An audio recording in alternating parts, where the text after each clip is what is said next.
Right guys, well I thought I'd take this video away from the bench. It's just a response to the question which seems to be going around at the moment, started by Don's Garage, just about why people wanted to start their own YouTube channels and what did they want to get out of it. Well, for me, a bit of a long story. I will try and keep it as short as possible.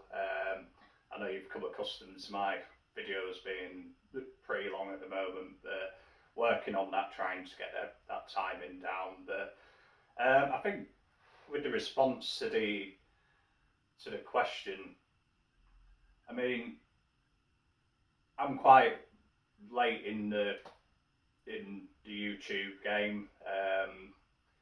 I think I first bought my first telly which had YouTube on it about 3 years ago, and I started seeing people like obviously HBI guys, and then you start getting to see like Luke C, Matt from Model Car Videos, Sean at the Scale Car Guy channel, Gary Knight, Mr. Model Works, all these big names in the business, so to speak, and it was always something I wanted to get into. I've been messing around with model cars since I was 5 years old.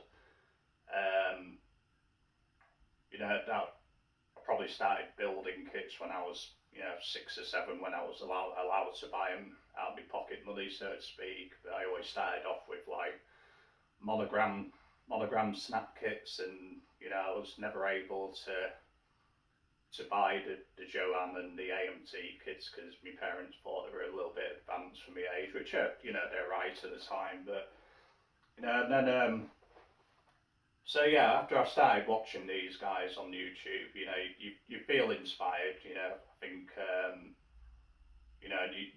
you want to get involved with that kind of thing. But I mean, my recent past is for the last 8 years I worked for a big car company.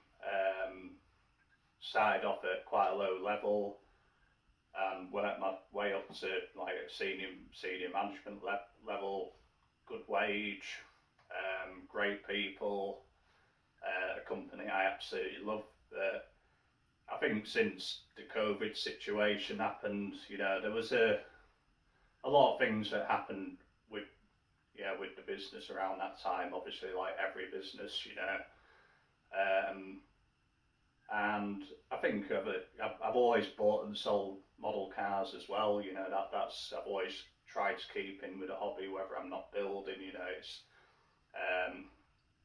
I like sometimes I just see kits as like reading a magazine. I'll buy a kit, and then once I've got it, I've kind of, once I've rummaged through the box a few times, kind of that's me done with it. So hence why I do sell a lot of stuff.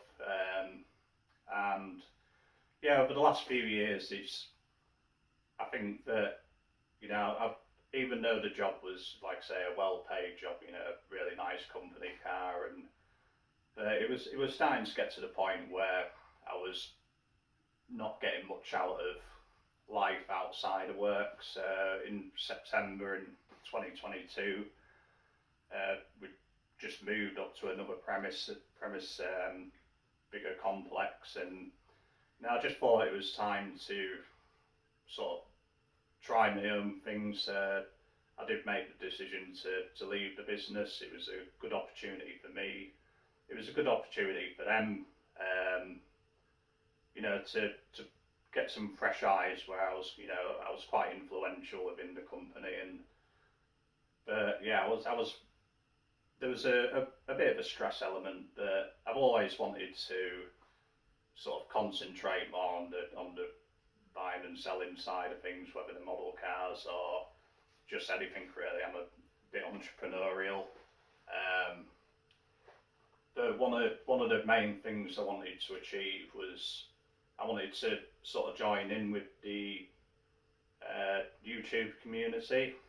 Spoke to a few, but like Gary, some model works. You know, I've spoken to him about it a couple of years ago, and he's always given me encouragement to start something up myself. But it was almost like a part of the recovery process from leaving that company behind, and yeah, so that was it. It was really important for me to at least get a video out. You know, I left in September, and I think I wanted to get a video out in 2022. That was one of my goals, and you know, I think it was at Christmas Eve when I first got that first restoration video out. But another reason being is that you know, we over in the UK we don't really have it's nothing like the US where you go to these massive shows and what have you. There's plenty of people who are a lot more proactive than me in, you know, with the Facebook pages, like Lee Croden and Dave Neve and Andy Swindlehurst, who run the IPMS Hot Rod and Custom Facebook page, amongst others. You know, all them kind of guys, and you know, forgive me if I fail to remember any names there, but those are some of the ones which have, you know, stuck out to mind. You know, so there's other people doing so much more to promote the hobby over this side of the pond, and I thought, well, you know, like I say, we don't get too many shows over here. In fact, I haven't been to a show entered a show since I think it was 96 or 97. But yeah, I mean, I just wanted to contribute a bit more. I was going to go to a show in February, but Lee says that one's been cancelled, so it's sod's law a bit on that one. But you know, there's a show in Telford, so I'll start building a few more for that. But it was to get to know the guys in the community. You know, there's a lot of people who have inspired me, and you know, you want to be a part of that community as a result of it. You know, it's I haven't, again, like I think I said it in the first video, but I mean, I haven't touched a model car before recently in 3 or 4 years. You know, it was just so much had happened. I mean, I think this was the last model I started. I got halfway through it. This is a replica of Frank Cutler's '59 Chevy. Got it pretty much all the way there, and then life just got in the way. But there were so many people who helped me, even with parts for this. Mike Renault. Apologies if I just butchered your name there, Mike, but a lot of people in the UK will know of Mike. You know, he's a journalist, wrote for many of the magazines over here. But it was just things like for this build you needed a second front trim for this rear quarter panel, and you know, Mike gave me a few bits for it, and I think Lee gave me a few bits to help complete this build. And 3.5 years later, it's still at this stage. So it was really just to get me back at the bench again, which it really has been doing. I think it's been a bit demoralising over the last few weeks, just with the broadband issues, which I keep on banging on about all the time. But yeah, what I'm hoping to get out of it is just to carry on building, show some of the. We just recently done the 68 GTO, and I think the first video was the 64 Ford. But yeah, I mean, I've always enjoyed the hobby. It's always been a passion of mine, so to speak. And like I say, I mean, you don't really get to show any of this stuff, and I've got probably a wall of 1,000 builders, which we need to do, and you know, I'm never going to build any of this, all of them in my lifetime. But I thought, you know, I will do what I can. It'll be nice to put it out there. By no means I don't build show winners or anything like that. I mean, I just literally build what I think is a nice shelf model, and that's the kind of thing you'll see on my channel. You won't get too many aftermarket parts thrown into these things, or they're never going to be super detailed. I'm a before my last job, I was a car painter, and that's kind of where I like doing the body work and I like doing the paints and everything else what goes around that. It comes second best. Like the engines and chassis. It's just part of that parcel you have to do to achieve a finished model. But so yeah, I mean, like I say, it's. I'm hoping to carry on. I'm hoping the videos become more frequent. Like I say, I thought I'd take it away from the workbench. This video, I've not shown my face, so it's quite a big thing for me. I mean, I've come to the terms like I sound like a Yorkshire Alan Partridge, but yeah, that's you get used to hearing your own voice after a while and putting up with it. But so I mean, I'm very 60s orientated. You can probably see by the bar I built. This is just a little place to get away every once in a while. I mean, to be quite fair, I don't use it much, but rather than me just talking at a bench with my hands going like that, not knowing what I'm talking about, I thought so like I say, take it away from there. It's quite quite an important question to me because, like I say, I'm new to the community and I'm still figuring out how it all works. And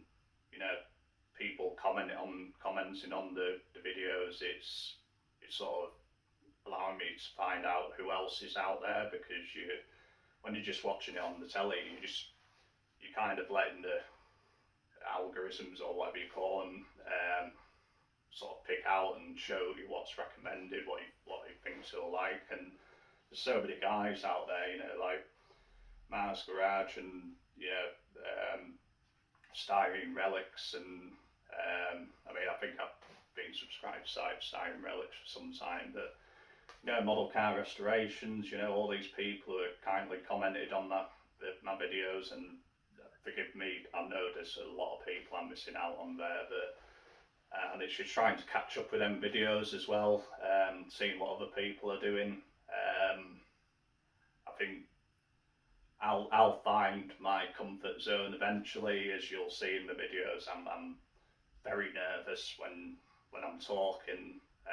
My thought process I'll just babble on, because when I'm filming it, none of it's scripted or anything. It's just, I don't have a bullet point sheet to sort of refer to, right, I need to do that. It's just whatever's working in my head and whatever I've been working on at the bench to talk about. But yeah, I mean, I'm hoping once we've got the broadband issues ironed out, which is going to probably result in leaving that supply because of useless light, but once we get them sorted out, and I can start showing more of these the old vintage kits that I want to do unboxings on, and start up other projects, stall projects like this. I think this is an important one for me to finish, just because it sort of marks the end of the last era for me. And bodywork I got absolutely spot on. It just needs clear coating and the interior finishing up, and a few other bits and pieces. But if you want to see say project revivals, that I would like to work stuff like that in, because that's a part of my sort of history, so to speak. But yeah, I mean, I think, like I say, simple answer to why I'm doing it. It's just to find out what else is out there, join a community of people who I've admired and respected for a good couple of years since I've started watching YouTube, and it's to keep my enthusiasm going within the hobby as well. I mean, I don't think I would push myself to get to the bench as much as I do without it. I mean, like I say, in 4 weeks I've got 2 full builds, but yeah, quite nice builds. I think I don't think there's anything really wrong with them. Plus, I finished a third 69 GT. I'm just gonna wait a few days to pop that video out. But so 3 cars in a 3 built models in a month, and you know I've tried not to rush them or anything like that. It's just because I still you almost feel like you're trying to produce a good product for you guys to watch and what have you. But yeah, like I say, I mean it shows my face for once. I don't think you guys will see it much more. To be quite honest, I think there'll be more videos where I'm sort of just at the bench, so to speak, and just bumbling through my thoughts. But yeah, I thought it'd be a good opportunity to put a face to a name, so to speak. And yeah, I really, I mean, I'm only four weeks in or something, and you know, I'm hoping to continue this for a good while now. So I just want to sort of end the video just by saying again, thanks to everybody who's supported me up to now. It's been a massive boost for me to keep going. I think we're about 160 odd subscribers right now, and I am grateful for that number in this time. So yeah, just please carry on enjoying the videos, and if you want to find out more, just drop us an email. I've always got my email in the descriptions. So I think I'll leave it at that. And you know, thanks again for your support. So we'll hopefully see you in the next video, which will be a couple of days, I would have thought. So we'll see you in a bit. Cheers now. Bye.